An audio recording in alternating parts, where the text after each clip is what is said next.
오늘 함께 하실 하나님의 말씀은 여호수아서 5장 9절에서 12절 말씀입니다. 여호수아 5장 9절에서 12절 말씀. 여호수아 5장 9절에서 12절 말씀. 한 목소리로 읽겠습니다. 여호와께서 여호수아에게 이르시되 내가 오늘 애굽의 수치를 너희에게서 떠나가게 하였으므로 그곳의 이름을 오늘까지 길갈이라 하느니라. 또 이스라엘의 자손들이 길갈에 진을 쳤고 그 달 14일 저녁에 여리고 평지에서 유월절을 지켰으며 유월절 이튿날에 그 땅의 소산을 먹되 그 날에 무교병과 볶은 곡식을 먹었더라.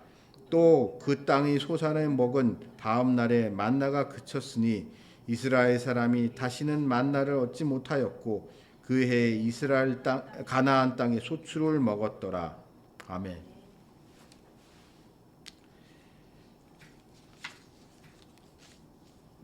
신앙인들, 우리 같은 교회를 다니는 사람들, 종교 생활을 하는 사람들이 에게 있어서 먹는 게 중요할까라는 생각을 하기 쉽습니다. 특히 우리 같은 개신교. 우리는 믿음을 강조하죠. 그리고 믿음은 내 마음속의 확신 같은 거라고 우리는 보통 생각합니다. 그렇기 때문에 무엇을 먹는지, 무엇을 안 먹는지가 과연 나의 신앙생활에 어떤 영향을 미치는지에 대해서 별로 심각하게 생각하지는 않습니다.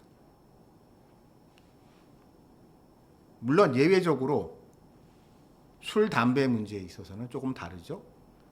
술, 담배 같은 경우에 대해서는 그것을 신앙생활과 결부시키는 경우가 많이 있지만 그런 것이 아닌 일상적인 음식에 대해서 우리는 그것을 어떠한 종교적인 의미를 부여하는 것을 미신적 내지는 비종교적이라고 생각을 합니다. 그러나 이러한 우리의 생각은 근대화 이후 세속주의라는 것이 등장하면서 만들어진 아주 특수한 현상입니다. 예를 들어서 지금 요즘이 이제 사순절 기간이잖아요. 사순절 기간에 원래 기독교에서도 중세 기독교 사회에서는 사실종 기간 동안에는 고기를 먹지 않았습니다. 그래서 미트, 소고기, 돼지고기와 같은 붉은 살 고기를 먹지 않았습니다. 대신 이 기간에는 생선만 먹었습니다. 대표적으로 대구 같은 거. 왜 그런지는 모르겠어요. 근데 그게 오랜 교회의 전통이었습니다.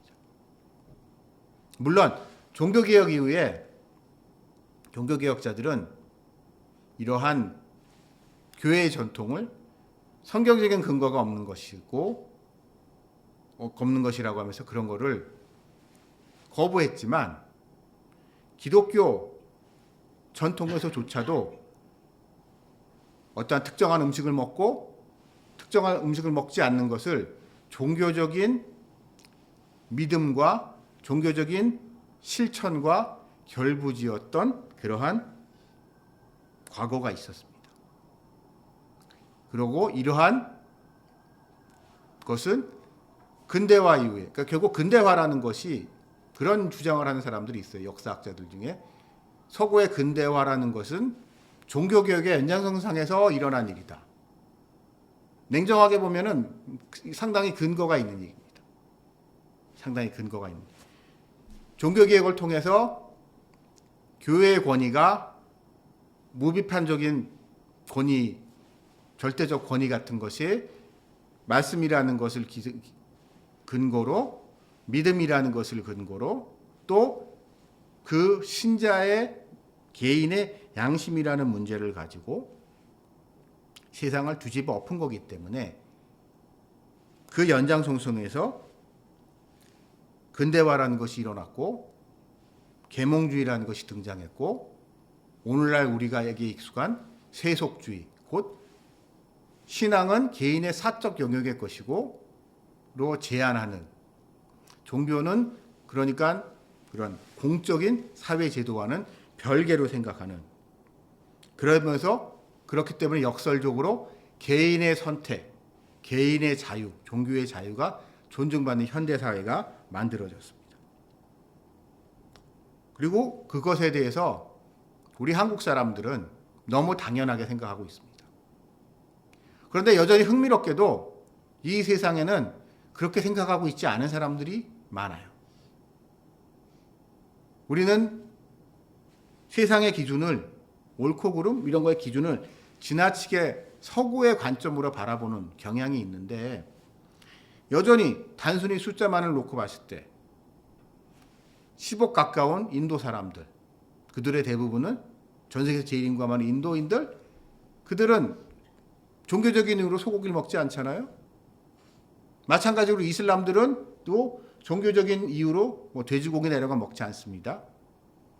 유대인들 같은 경우도 겉으로 보기에는 우리랑 비슷한 걸 먹는 것 같아도 코셔 인증이라는 걸 해서 자기네들의 율법에서 벗어나는 음식은지 아닌지를 검증을 해가면서 음식을 먹습니다. 그거를 흉내낸 게 결국 이슬람들이 하고 있는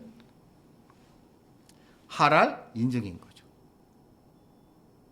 그런 거에 대해서 우리들은 그렇게 심각하게 생각하고 있지 않지만, 그것은 어찌 보면은 먹는 거, 그거는 개인의 선택일 뿐이고, 종교 또한은 개인의 선택일 뿐이라고 생각했었던 이러한 우리의 상식에 대해서, 뭘 먹던 무슨 상관이야 라고 생각했던 우리의 세속화된 상식과 이렇게 충돌되는 그런 이야기입니다.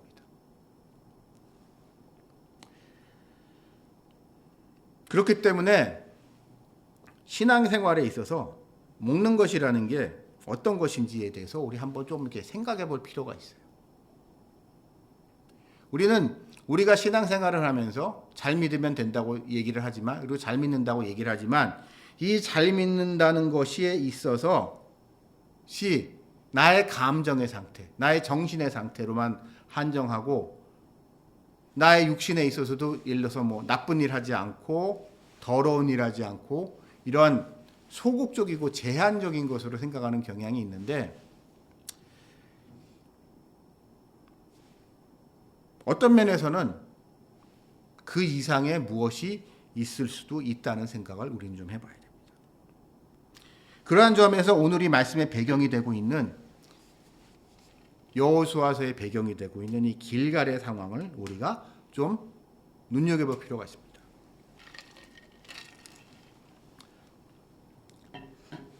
이곳은 이스라엘 사람들이 출애굽과 광야 생활이 끝나고, 그 횟수로 따지면 거의 500년 가까이 되는 거죠. 400년 이상, 500년 가까운 이 긴 생활을 끝내고, 이 끝내는 바로 시점에 하나님이 모세를 데려가시고 여호수아를 그의 후계자로 세워 민족의 지도자로 가나안 정복을 시작하게 했습니다. 가나안 정복을 시작하면서 이제 요단강을 건넜습니다. 요단강을 넘어왔어요. 건넜다기보다 요단강을 건너서 이제 가나안 땅에 딱 도착을 했습니다. 가나안 땅에 도착했을 때 그들이 그곳에서 무엇을 했는가? 하나님은 그들에게 할례를 요구하십니다. 할례. 여러분, 할례라는 게 어떤 거라고 생각하십니까? 할례는 목숨을 거는 겁니다. 제가 전에 설교 때 말을 전할 때 몇 차례 얘기했는지 몇 번 제가 전한 거로 기억하는데, 저희 할아버지 얘기 드렸죠? 서구 문물이 한국에 들어왔을 때 신식을 그렇게 좋아해요. 서양권 다 좋아. 모든 걸 다 해. 모던 보이. 모든 걸 이 서구와 탈아 입구였던 시절이니까요. 서양 애들이 하는 건 다 좋아 보여요. 다 하려고 해요. 근데 그걸 근대화하고 그것이 당연한 대세라고 생각했었던 사람들조차도 이 할례, 포경수술은 이건 사람이 할 게 아닌 거예요. 왜냐? 그때는 지금까지 항생제가 있던 시절도 아니고, 마취제가 보급돼 있던 시절도 아니고, 소독약이 발달했던 시절도 아니란 말이에요. 그러니 그 생쌀을 찢는다는 것이 일단 어마어마하게, 그러니까 해보신 분은 알 텐데, 저도 이제 제 기억에 막 중3 때 했는데 정말 아프잖아요. 정말 아프. 그 생쌀을 찢는 그 아픔. 또 수술하고 난 다음에 생쌀도 자르지만 거기에 이렇게 의사 선생님들이 제 기억이 맞다면 이렇게 뭐라고 하잖아요. 이렇게 바느질이라고 하잖아요. 꿰매주고 소독하고 곪지 말라고 소독하고 아프지 말라고 진통제주고. 그런데도 그렇게 아프고 힘들었는데 이스라엘 사람들은 오죽했겠습니까? 이 시절에. 아무것도 없는 광야 넘어온 길갈의 높은 평지에서 할례를 통해서 그들은 과거와 완전히 단절된 애굽에서의 종생활, 광야에서의 방랑자 생활을 끝내고 약속받은 이 땅, 가나안 땅에서는 이전과 다른 새로운 사람에게 되겠다는 맹세를 할례라는 목숨을 건 결단의 행동을 통하여 집단적으로, 한 개인뿐만이 아니고요, 집단적으로 하고 난 이후의 상황입니다. 오늘의 상황. 그래서 그들의 지도자인 여호수아는 이렇게 이야기합니다. 우리가 목숨을 걸고 이곳에서 할례를 했고, 이 할례를 통하여 애굽의 수치, 과거의 험, 그 수많은 험. 여러분, 애굽의 수치라는 것은 곧 노예 근성이라고 봐야 될 것 같습니다. 이게 참 무서운 게요, 사람이요. 우리나라로 따져봅시다. 우리나라가 갑오경장 이전까지, 근대화가 되기 전까지 양반, 쌍놈, 지주, 소작인의 그런 사회였습니다. 수천 년 동안. 자, 사람들이 그래서 이러한 신분제도는 너무 당연하다고 생각을 했는데 그 중에는 양반뿐만이 아니라 상놈들, 천민들도 마찬가지인 거였던 거예요. 그래서 그들의 상당수는 제도적으로는 갑오경장을 통해서 계급이 사라졌지만 더 이상 양반도 상민도 천민도 없는 그런 사회로 세상은 변했지만 대부분의 사람들의 의식은 여전히 나는 양반이고 나는 상민이고 나는 천민이고 했었던 옛날에 자기에게 익숙했던 그 모습에서 벗어나지를 못해요. 왜냐하면 그것이 익숙했기 때문에. 그래서 제가 흥미로운 얘기를 하나까지 들은 게 있는데, 제가 이제 되게 재밌는 얘기 들은 게 있는데, 일제시대 때, 일제강점기라고 좀 하죠. 일제강점기나 이제 해방 이후에 보게 되면 아무래도 좀 지식인들 중에 좌익이 많잖아요. 공산주의자가 많아요. 그러니까 어떤 일이 벌어지냐? 도련님, 우리 지역에 이제 큰 양밭집, 대갓집 이런 도련님이 뭐 공부를 경성이나 뭐 동경이나 이런 데 가서 공부를 해서 이제 사회주의, 공산주의를 접하게 되세요. 참 좋은 이야기라고 생각을 해요. 그 사람들이 고향에 돌아와서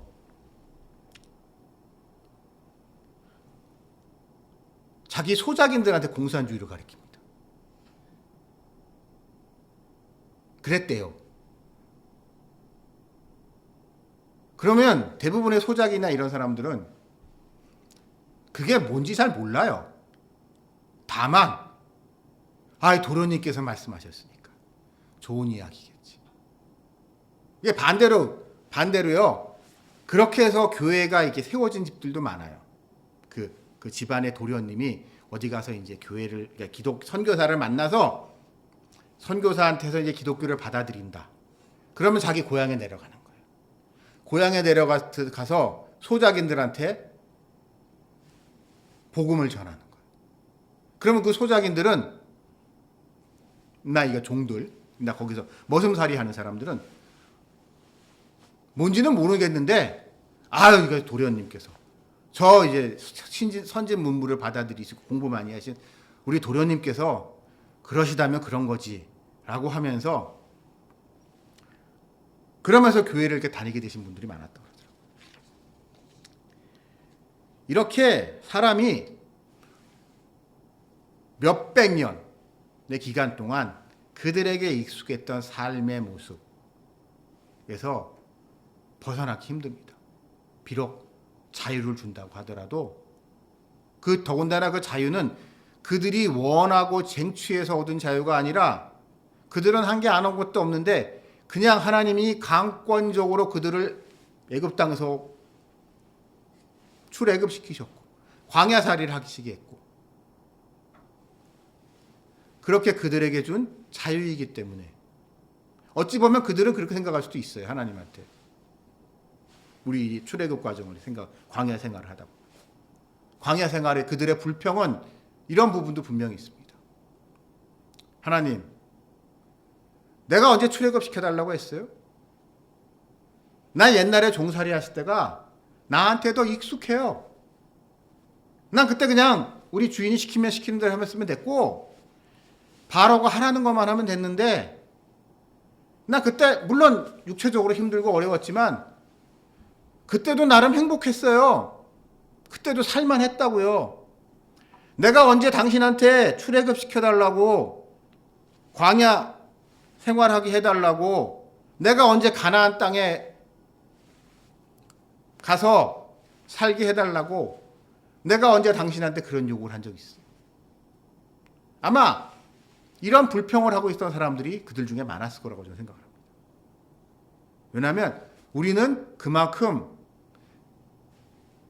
우리를 얽매우고 있었던 그러나 우리에게 너무나 익숙했었던 종의 굴레, 그 수치로부터 벗어난다는 게 어렵기 때문이죠. 그러나 하나님은 그들에게 강권적으로 역사하셔서 이곳까지 인도하셨습니다.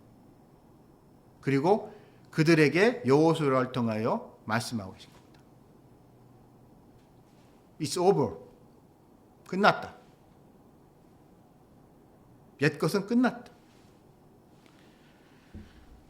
라고 하면서 그들에게 이전과는 전혀 다른 삶을 살 것을 요구하고 계십니다.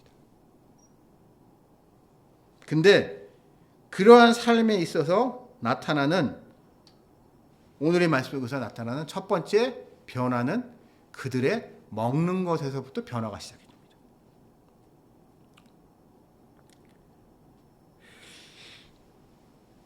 저는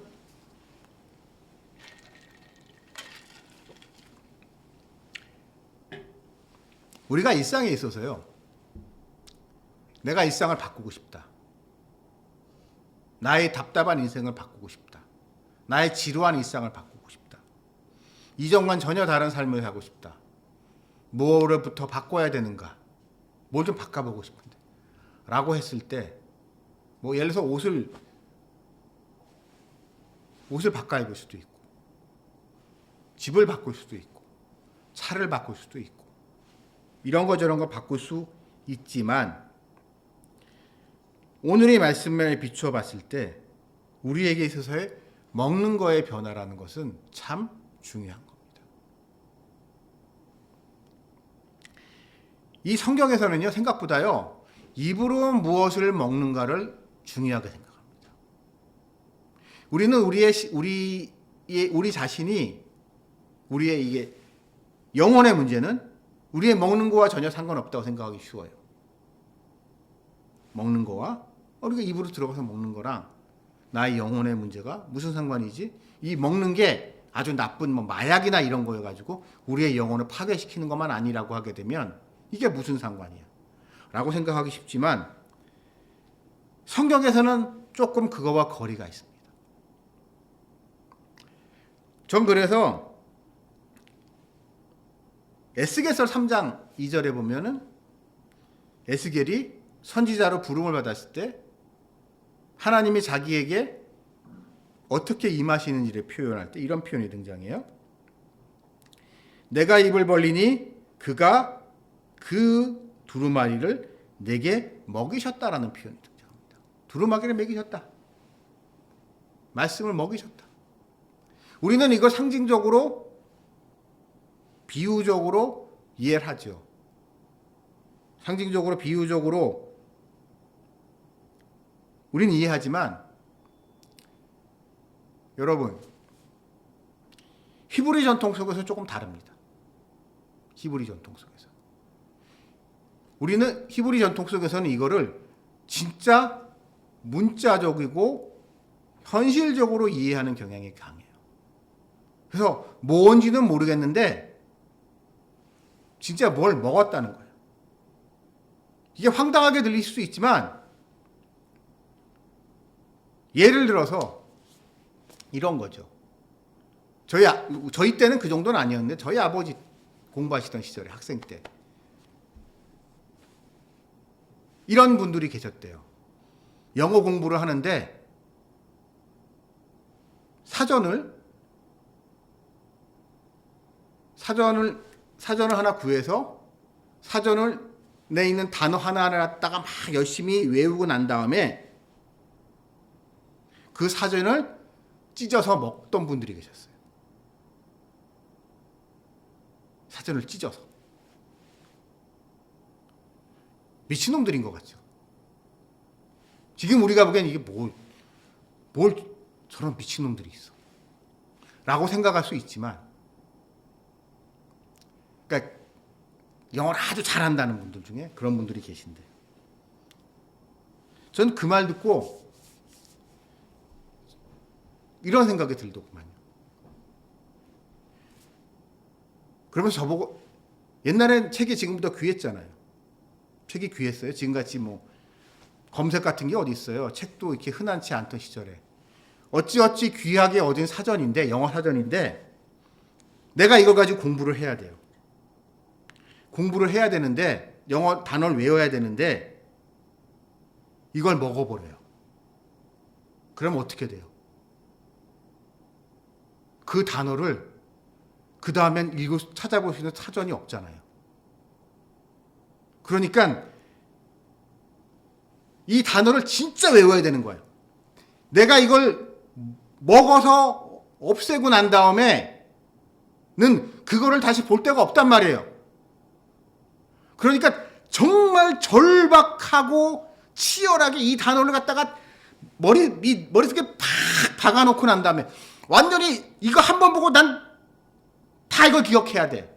절대로 잊어버리면 안 돼. 라는 그 각오로 그 단어를 공부를 하는 거고 그 공부의 구체적인 실천으로서 공부를 하고 난 다음에 그걸 먹어. 지금 우리가 보기에는 무식한 방법이지만 저렇게까지 하랴 싶지만 인간이 자신의 행동에 철저해지기 위해서는 좀 그럴 필요도 있는 것 같고 유대인들이 좀 그런 경향이 있습니다. 그래서 랍비들을 보게 되면 말씀을 마음판에 새기고 머리에 이고 그래서 이 조그마한 두리마리 같은 데를 이제 토라를 써가지고 이게 뭐라고 하냐 이렇게 캡슐 같은 거에다 박스 같은 거 조그만 박스 같은 데서 머리에 실제로 붙이고 가슴판에 넣고 이러거든요. 그러한 유대인들의 전통을 놓고 봤을 때 이 먹는 것, 구체적인 행동으로서의 무엇은 우리가 아주 신중하게 생각을 해야 되는 겁니다. 그냥 내가 뭘 먹던 무슨 상관이야 라고 생각할 거는 아닌 것 같아요. 좀 비유적으로 말씀드리면 무엇을 먹는다고 우리의 신앙이 믿음이 더 좋아지거나 우리의 믿음을 증거하거나 하지는 못하지만 최소한 무엇을 안 먹고 무엇을 피하는 것을 통하여 우리의 믿음에 부정적인 영향을 미치는 것은 피할 수 있지 않을까라는 생각을 합니다. 물론 우리 그리스도께서 우리에게 자유를 주셨고 그 자유로 말미암아 우리는 우리의 먹는 거에 구애를 받을 필요는 없습니다.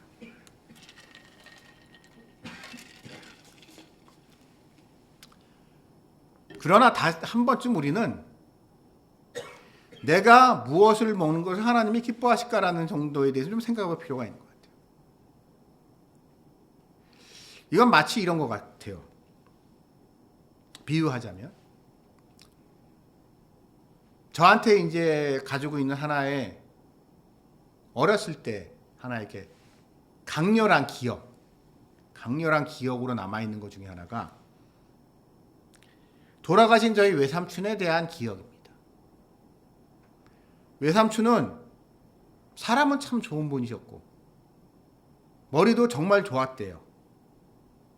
근데 마음이 너무 여리셨어요.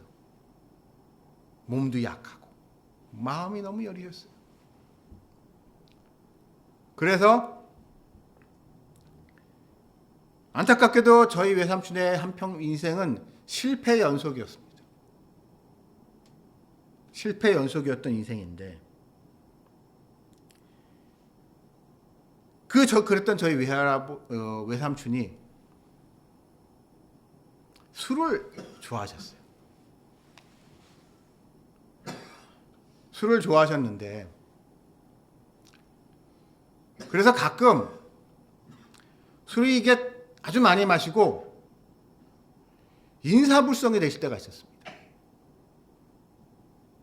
인사불성이 돼서 쓰러지실 때가 있었어요. 근데 그때마다 저희 외할머니, 그 다음에 저희 증조할머니가 저희 외삼촌을 붙들고 통곡을 하셨습니다. 제발 이러지 마라. 네가 이렇게 하면 어떡해?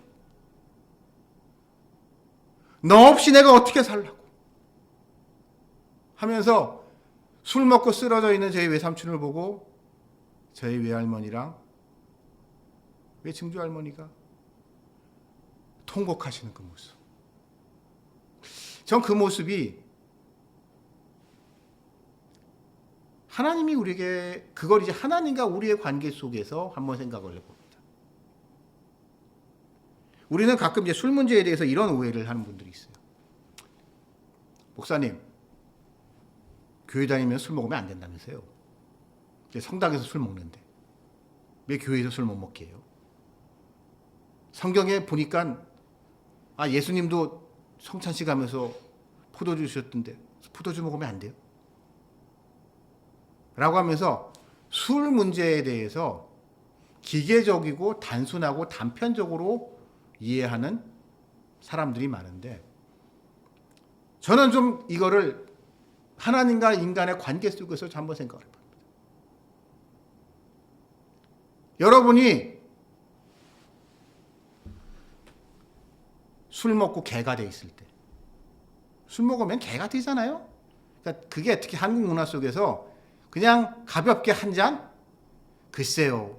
제가 옛날에 술 먹었던 저의 기억으로 비춰봤을 때 그게 쉽지 않은데 한국 사회에서는 한 잔술이 두 잔술이 되고 두 잔술이 세 잔술이 되고 그러다면 한 병이 되고 두 병이 되고 세 병이 되고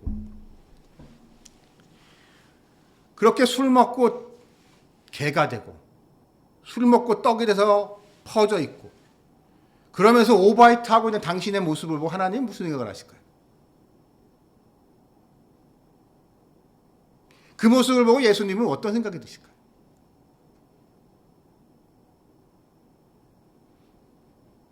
이 자식 술 먹었으니까 혼 좀 내줄까? 라고 그러실까요? 제가 아는 하나님은 그런 하나님이에요. 하나님은 그렇게 술 먹고 방황하는 그 사람의 모습을 보면서 어느 누구보다도 가슴 아파하시는 게 하나님이세요. 자식 좀 작작 좀 처먹지. 내가 그러길래 좀 자식아 좀 막지 먹지 말라니까. 감당도 못하고 주체도 못하면서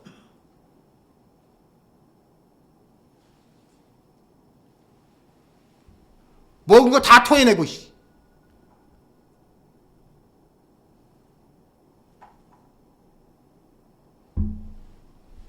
이렇게 하나님은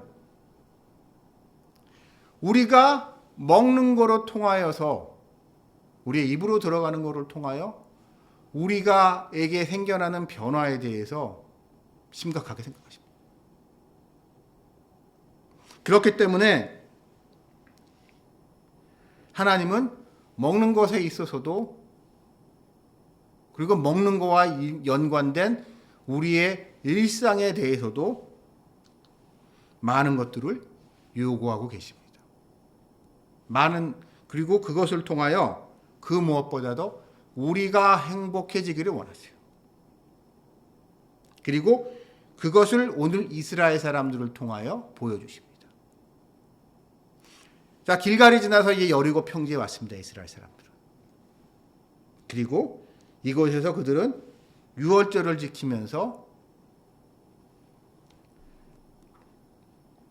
그 여리고 땅에서 이전과는 달리 이전 그 광야 생활과는 달리 그곳에서 난 여리고 지역에서 그들이 얻은 소산들을 가지고 유월절에 무교병을 비롯한 그들이 유월절에 지키기 위하여 마땅히 먹어야 할 것들을 그 땅에서 먹었습니다.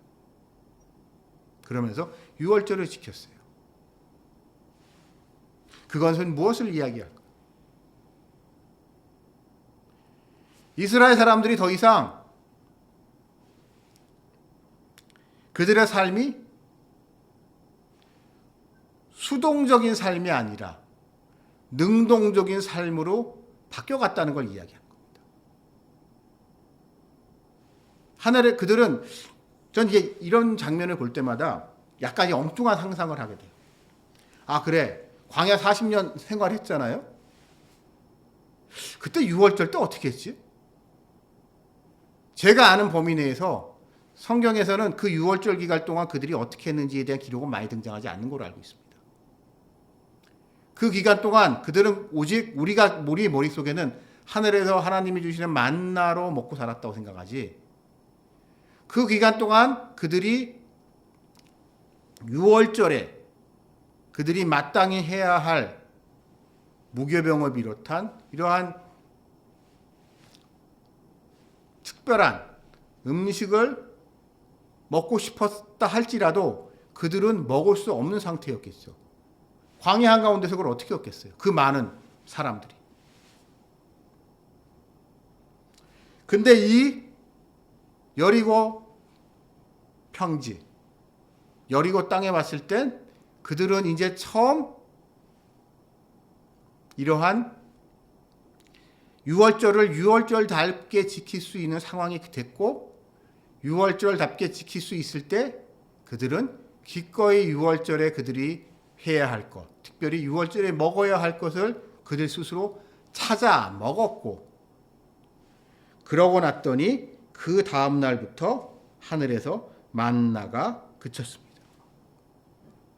그리고 그들은 이때부터 이 가나안 땅에서 그들이 얻은 것, 그들이 땀 흘려 수확한 것, 그것을 가지고 살아가게 됩니다.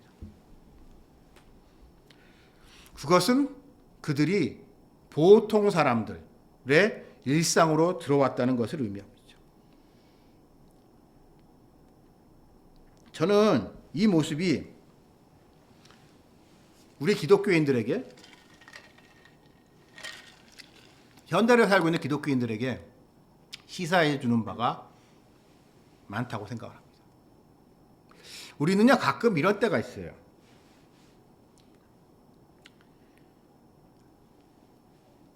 그냥 계속 만나만 먹고 살고 싶을 때가 있어요. 여러분, 이게 제가 이스라엘 사람이라고 이 상황을 한번 가보자고요. 40년 동안 광야에서, 물론 배부르지는 않았을지 모르겠지만, 만다와 메추르메기로 그냥 꽁으로 얻어 먹었잖아요. 하나님이 은혜로. 그거 가지고 먹고 살았어요. 그냥 그럭저럭 지내만 했어요. 그것도 따지고 보면. 다들 그거 가지고 누가 부자도, 그러니까 이런 상황에서 누구도 부자도 가난한 자도 없고 그냥 다 하나님한테 공평한, 하나님 앞에서 공평한, 딱 하나님이 먹으라고 한 만큼의 만나만 매일매일 먹으면서 좀 지루하고 심심했을지 몰라도 아주 안락하고 평안하고 변함없는 안정된 삶을 그들은 누렸었는데, 이제 그들은 자기 인생을 살아야 되는 시기가 온 거예요. 그렇기 때문에 그들 중에 아마도 어떤 사람들은 그렇지 않았을까 싶어요. 이제부터 농사 져야 돼? 전에는 그냥 하나님이 주시는 만나, 요즘으로 말하면 부모님이 주시는 용돈 가지고 PC방도 가고 친구들하고 좀 놀러도 다니고 그럭저럭 지냈는데, 이제부터 네가 나라서 돈 벌어서 편의점 알바라도 해서 택배 일을 해서라도 뭐라도 해서 알아서 먹고 살라고 하니, 딱 그런 상황인 거예요. 이스라엘 사람들의 상황은 지금.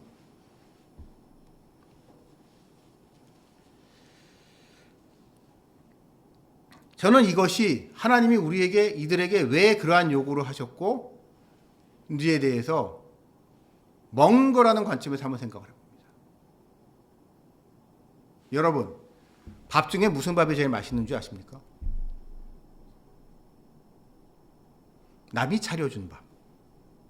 밥 중에 제일 맛있는 밥은 남이 차려준 밥입니다. 반면에 밥 중에 제일 먹기 힘든 밥이 뭐냐?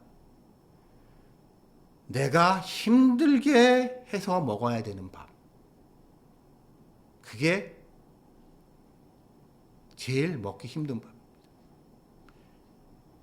저도 이제 제 자신의 인생을 돌이켜보면 가끔 이런 생각이 들 때가 있어요.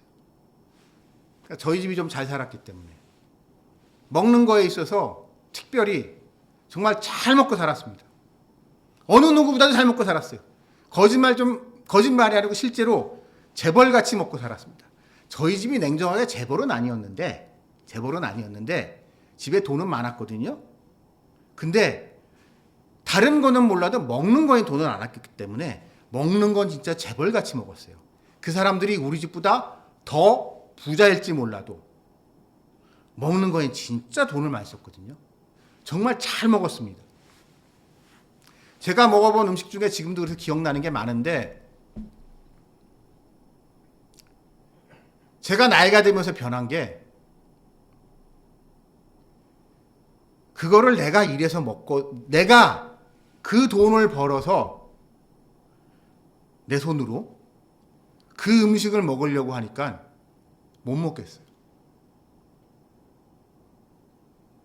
그때는 내가 수고하고 땀을 흘려서 고생해서 노력해서 번 돈이 아니라 부모님, 저희 집 같은 경우 특별히 할아버지랑 할머니가 사업을 하시면서 돈을 많이 벌었기 때문에 할아버지 할머니가 돈을 많이 버셨고, 그것 때문에 할머니 할아버지는 그냥 손자들이 이뻐서, 손자들이 잘 먹는 게 너무 흐뭇하셔서 우리가 잘 먹는 거에 쓴 돈을 아끼지 않고 그냥 어떻게 해서든 맛있는 걸 사다 주셨기 때문에 저는 아무 생각 없이 그걸 잘 먹었고, 그때는 행복하기만 했지만, 이제는 내가 나이가 들어서 내가 일해서 내가 수고해서 그런 비싼 한우 갈비 뭐 이런 걸 먹으려고 하니까는요, 손 떨려서 못 먹겠어요. 내가 이거를 먹으려고. 예를 들어서 제가 어렸을 때 가끔 저희 집은 호텔 뷔페를 갔습니다. 그때는 호텔 뷔페가 많지 않던 시절인데 저희는 제일 많이 갔던 게 우레옥이었어요. 우레옥. 저희 부모님이 고향이 분들이시니까. 우레옥 가서 그 불고기와 평양냉면을 그냥 제 기억이 맞다면 한 달에 한 두세 번은 갔던 것 같아요. 어떨 때는 거의 매 주말마다 갔던 것 같은데. 그때는 별 생각 없이 먹었어요. 솔직히 별로 맛있다는 생각도 하지 않았어요. 뭐가 좋은지도 모르겠었고. 그냥 사주니까 먹었습니다. 근데 그걸 내 돈 주고 사 먹으려고 하니까 냉면은 그나마 좀 먹을 만한데요. 좀 무리하면 사 먹을 수 있을 것 같은데 거기서 그 불고기, 한우 불고기. 옛날에 할아버지 할머니가 사주실 때는 야, 더 먹을래? 배불러? 아니요, 저 좀 더 주. 1인분 추가요. 2인분 추가요. 하면서 그걸 먹던 시절에는 아무 생각 없이 먹었지만 내가 그런 데 가서 먹으려고 하게 되면 가격표를 보고, 문 앞에 있는 가격표를 보고 후덜거리죠. 뭐 이렇게 비싸. 내가 이걸 먹으려고 그러면 며칠을 알바를 해야 돼. 이런 식으로 생각을 하기 시작하니까 못 먹겠어요. 먹을 수가 없어요.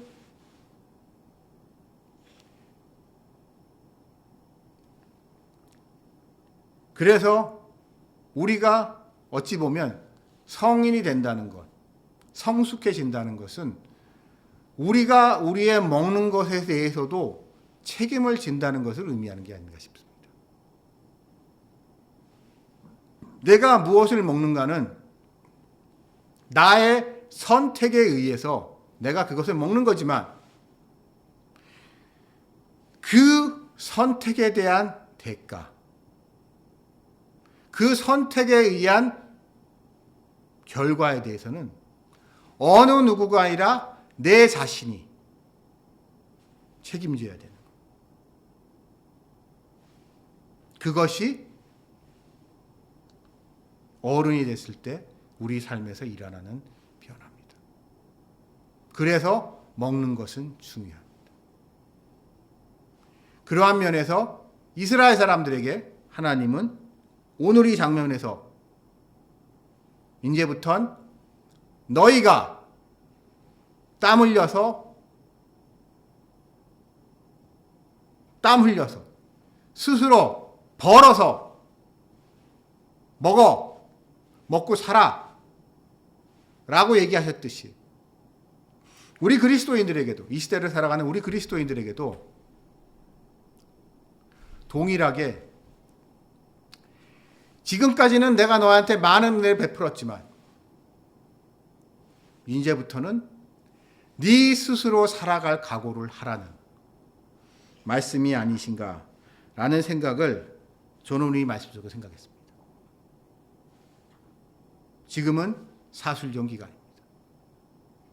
사순절, 예수 그리스도의 십자가와 부활을 생각하는 이 사순절.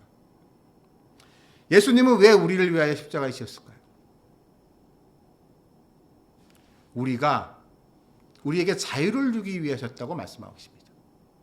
갈라디아서 말씀에서, 갈라디아서 5장에서 우리를 자유롭게 하기 위해서 십자가에 매달리셨다고 하셨는데 그 자유라는 것은 결국 우리가 우리 삶에 있어서 먹는 것조차도 성장하고 성숙하고 어른이 되라는 그러한 말씀이 아닌가라는 것을 오늘 이 말씀 속에서 생각해 보게 되었고, 그렇기 때문에 저는 감히 여러분들께 부탁드립니다.